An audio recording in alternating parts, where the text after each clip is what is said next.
Primeiro, eu queria que você explicasse qual é a sua visão sobre o que é filosofia, né? Ok. Se filosofia tem uma definição só, que você acha que é a melhor de todas, enfim, se tem uma definição filosófica de filosofia, se não Ok. tem. Enfim, queria saber sobre Bom, isso eu primeiro. penso que talvez uma boa maneira de começar quando se pergunta o que é a filosofia, é distinguir duas coisas muito diferentes que é muito importante distinguir. Em primeiro lugar, distinguir entre o que a filosofia de facto é, factualmente, e aquilo que nós gostaríamos que fosse. E as duas coisas nem sempre coincidem, porque a filosofia é tão vasta e é tão diversificada que é muito natural que uma pessoa faça, digamos, um certo estilo de filosofia e nesse estilo a pessoa aborda um certo tipo de problemas e usa um certo tipo de bibliografia e de métodos, e aí a pessoa tende a pensar que essa é a maneira, digamos, mais proveitosa de fazer filosofia. Evidentemente, porque bom, se ela não pensasse que é a mais proveitosa, teria escolhido outra. Mas é preciso não esquecer que há outras maneiras de fazer filosofia. Por isso, a primeira coisa que eu gostaria de dizer, e que penso que é esclarecedora, é que há muitas maneiras diferentes de encarar e de fazer filosofia hoje em dia, no século XXI, no momento em que vivemos.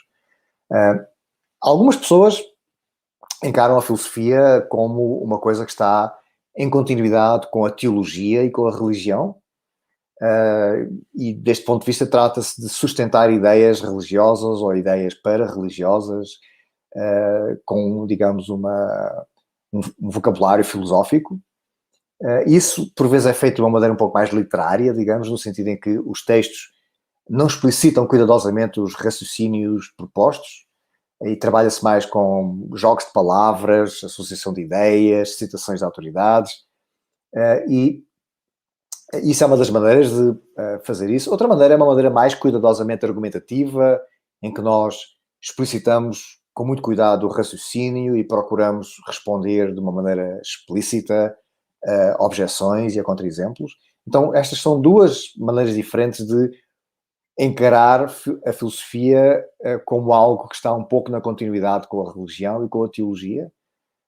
E dois filósofos que ilustram estas duas maneiras diferentes de fazer uma filosofia que está um pouco na continuidade com a religião são Heidegger, por um lado, e Swinburne, por outro. Outras pessoas ainda encaram a filosofia um pouco mais como uma espécie de ensaísmo. Consiste em escrever ensaios que abordam temas de cultura geral de uma maneira mais, digamos, mais literária e sem muitas preocupações quanto à explicitação cuidadosa do raciocínio. Um ensaísta que eu penso que é muito interessante e que muitas vezes é considerado filósofo, apesar de ser evidentemente polémico, é o ensaísta francês Albert Camus. Quando se pensa neste género de abordagem mais literária da filosofia, ele é um bom exemplo do que seria essa abordagem, mas seria igualmente adequado invocar Orwell, por exemplo, o Orwell ensaísta, não o Orwell ficcionista, não o Orwell romancista, mas ainda que no caso de Orwell seja muito mais raro considerar que Orwell era filósofo do que no caso de Camus. Mas neste tipo de abordagem as pessoas dão muita atenção a figuras que, de outros pontos de vista, são vistas como muito mais literárias do que filosóficas. É o caso, por exemplo, de Nietzsche, ou o caso do ensaísmo de Schopenhauer. Não a parte mais técnica da filosofia de Schopenhauer, mas a parte mais ensaísta da filosofia de Schopenhauer, nomeadamente a filosofia pessimista de Schopenhauer. Uma terceira abordagem da filosofia, mas que neste caso se limita aos meios académicos, não é uma coisa sequer que seja muito conhecida publicamente, consiste em reduzir a filosofia à sua história ou pelo menos em fazer assentar, digamos, o trabalho filosófico fortemente em referências históricas. Esta é uma maneira mais histórica de olhar para a filosofia, digamos. Deste ponto de vista, não se estuda, por exemplo, diretamente o que é ou não é justo numa sociedade. O que se estuda é aquilo que, por exemplo, Rawls ou outros filósofos consideram que é justo numa sociedade. Então, estas são três maneiras diferentes, hoje em dia, de abordar a filosofia. E há outras maneiras de encarar a filosofia.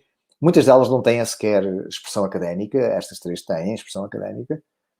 E o que eu quero sublinhar aqui é que esta diversidade de concepções da filosofia nós não podemos perder de vista que existe esta diversidade de concepções de filosofia, E também que isto não é um fenómeno apenas do mundo contemporâneo. E isto conduz-nos à segunda distinção importante. Eu comecei por dizer que há duas distinções importantes. A segunda é que precisamos de distinguir, quando se tenta compreender o que é a filosofia e o que é que a filosofia tem sido ao longo da sua história, precisamos de distinguir entre aquilo que o trabalho, digamos, de aquilo que realmente a filosofia tem sido ao longo da sua história e o trabalho de como que higienização, digamos, que nós fazemos posteriormente. O que isto quer dizer é o seguinte, quer dizer, a filosofia europeia nasceu na Grécia da Antiguidade, nasceu aproximadamente 6 séculos antes de Cristo, mas quando se olha hoje para o que foi a filosofia durante mais de 1000 anos, no período da Antiguidade Grega e da Antiguidade Romana, o que acontece muitas vezes é que nós temos uma ilusão de historiador, isto é, nós olhamos para trás, isolamos aquilo que nós hoje consideramos que é filosofia e separamos daquilo que nós hoje consideramos que não é filosofia e fazemos a história dessa coisa que nós hoje consideramos que é filosofia. Só que isto é um pouco mais complicado, porquê? Porque uma pessoa como Aristóteles consideraria muitíssimo estranho que a sua biologia e a sua cosmologia e a sua física não fossem consideradas filosofia. Do seu ponto de vista, apesar de haver uma área da filosofia que abordava temas mais fundamentais, e que são aqueles únicos temas que nós hoje consideramos filosóficos, a filosofia, do ponto de vista de Aristóteles, era toda a investigação cuidadosa das coisas. E esta ideia persistiu durante muito tempo. Na verdade, persistiu até praticamente ao século XIX. Foi quando se inventou a palavra cientista. A palavra cientista não existia antes do século XIX. O que eu quero dizer com isto, quer dizer, o que eu acho que é importante aqui a compreender é que precisamos de distinguir entre aquilo que nós hoje consideramos que é a filosofia e que nós distinguimos das ciências e aquilo que no passado se considerava que era a filosofia. As duas coisas não coincidem, entendem? Aquilo que no passado grande parte dos filósofos consideravam que era filosofia, nós hoje consideramos que não é filosofia, ok? Então é preciso compreender que compreender, digamos, esta subtileza. Ora, dadas estas duas distinções importantes, ao explicar o que é a filosofia, eu, evidentemente, estou a fazer isto de um ponto de vista que aparece no século XXI ou no século XX e que não é o único ponto de vista a aparecer no século XX acerca da filosofia. Do ponto de vista em que eu me coloco, eu encaro a filosofia mais como uma ciência do que como um ramo da literatura ou uma continuidade da vida religiosa. Deste ponto de vista, a filosofia é o estudo de problemas conceptuais não formais. Eu já vou explicar o que é que isso quer dizer. Por exemplo, o problema de saber se há oxigênio na atmosfera de Marte não é um problema conceptual porque não é adequado responder-lhe recorrendo exclusivamente à reflexão acerca de conceitos, a reflexão conceptual. As ciências empíricas, como a física ou a biologia, mas também a história ou a sociologia, são empíricas, ok? Ou seja, não são inteiramente conceptuais. Estas ciências dependem de fazer observações, medições, dependem da consulta de documentos, da consulta de estatísticas ou da elaboração de estatísticas. Tudo isto é trabalho empírico e a filosofia, tal como eu a entendo, é uma área de estudos conceptuais e não empíricos. E neste aspecto a filosofia é como a matemática. Agora, os matemáticos, toda a gente sabe isso, da experiência que as pessoas têm na escola, os matemáticos não precisam de fazer observações cuidadosas, não usam telescópios, nem microscópios, eles não precisam de consultar documentos, não fazem experiências em laboratórios, não fazem inquéritos às pessoas como um sociólogo. Eles não precisam de fazer estas coisas porque a matemática faz-se por meio do pensamento puro, faz-se a priori, como se diz em filosofia. Então, qual é a diferença então entre a filosofia e a matemática? Uma vez que ambas são, digamos, áreas de estudo de problemas conceptuais, o que é que as distingue?